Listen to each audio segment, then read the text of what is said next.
Happy Halloween week. It's Janelle, your favorite toxic manifestation coach, back at it again today for another episode of Janelle LOA Halloween edition. Today we're going to talk about why karma isn't real, why you don't have to worry about getting bad karma if you knock your SB off the pedestal or if you remove a third party so you can get the guy you want, okay?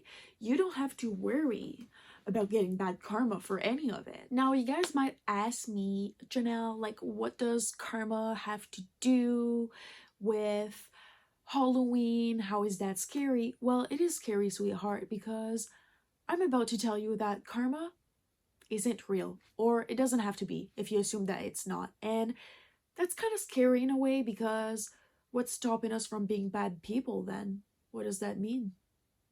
That's what we're discussing today. But before we get into it, you guys are going to be happy because my coaching as well as my VIP group are now a little bit cheaper. I realized that I want to coach as many people as possible because the more people I coach, the more I start to notice patterns, the more I start to notice what works, what doesn't. It's all data points. You're not just one more data point, but you know what I mean. The more people I coach, the better of a coach I become. When I first made my website, when I first launched my first website, I chose to go with GoDaddy, literally just because it was called GoDaddy, which is not a good reason to choose a website platform. But that being said, I decided that Shopify was going to be a lot more basic and simple, and therefore a lot more useful for me to run my business on. So to Shopify we go. So my website for you guys to purchase email packages as well as the VIP Facebook group are now on my new Shopify website. So go check that out. And I think that you guys will love my new prices. The VIP Facebook group is now only $5 a month. I want a lot more people to join it because the more people, the better, the more the merrier. And my coaching is reduced by a lot as well. So definitely go check that out if you think that you would enjoy to get some personal coaching from me or just to join my VIP Facebook group. Okay, so the process of manifesting isn't complicated, but it's hard.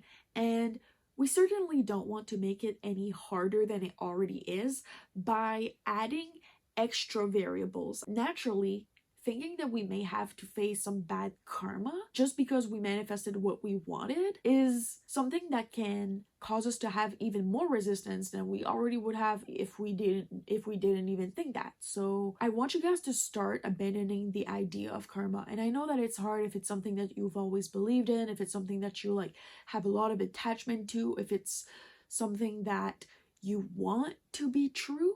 Like if you have like enemies, people who have wronged you really badly and you really want them to get their karma, you obviously don't want me to tell you that karma isn't real. You'll be fine. I promise, okay? That being said, stop being scared of going for what you want. Stop being scared of manifesting what you want. If you want a guy who already has a girlfriend, what girlfriend? She doesn't exist. She doesn't exist. And if you say, oh my god, Janelle, that's so cruel, like you're breaking relationships, if your thoughts can break up a relationship, then that relationship wasn't strong enough to begin with. You know what I mean? Our thoughts create things and circumstances and situations, okay? Your thoughts can never stop creating.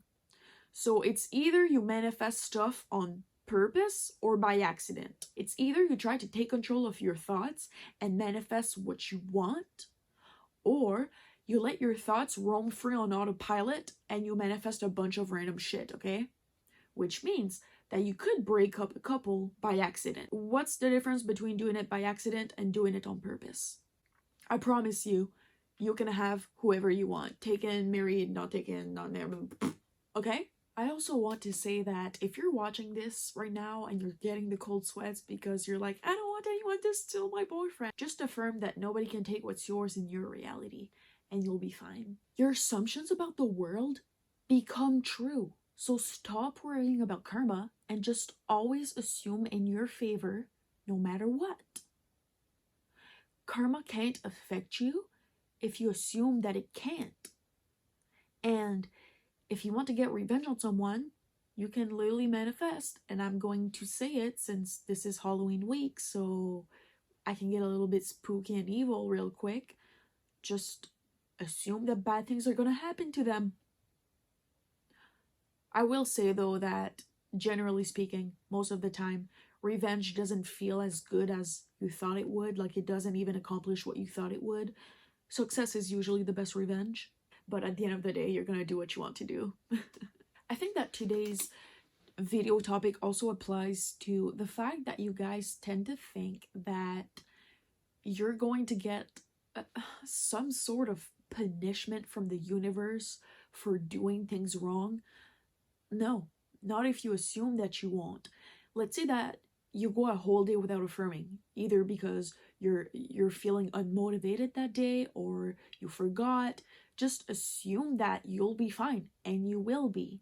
Do you know what I mean? Like, whether you call it karma or not, if you're still scared of getting punished by the universe or by God or by something above you, that is like, those are different forms of resistance that you should get rid of in order to become a better manifester. I also want to talk about the fact that knocking someone off of the pedestal is not going to get you bad karma either. I was watching a manifestation coach once, who I will not name, but they said that if you want to knock your SP off of the pedestal, it's not a good idea to like write down a list of flaws that they have, because then you're like focusing on them too much and it sends the message of the universe that you put them on a pedestal. No.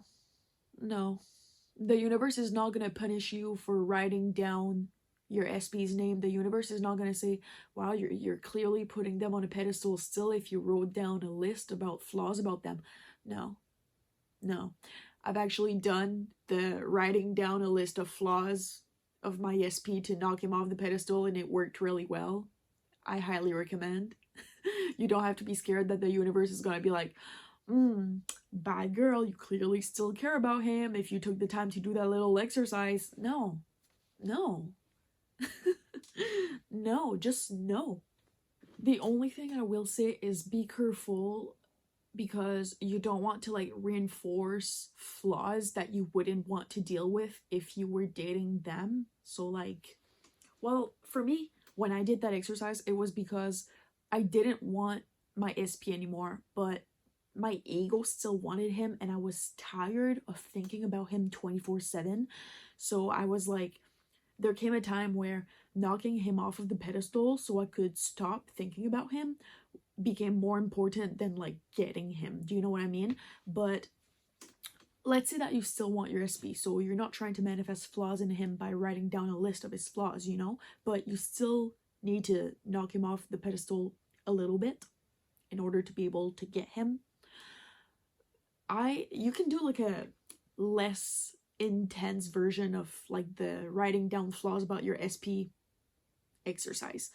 So what I did the other day, I was sitting on the train and I was doing some affirmations about my SPs, two of my SPs, and they both texted me at the same time. I spoke about this in like 2 or 3 videos ago, I believe, but I actually didn't mention this in that video, but what I told you in that video was that like I did affirmations, and I told you what the affirmations were. Like, basically, like, my SP is obsessed with me, my SP is constantly texting me.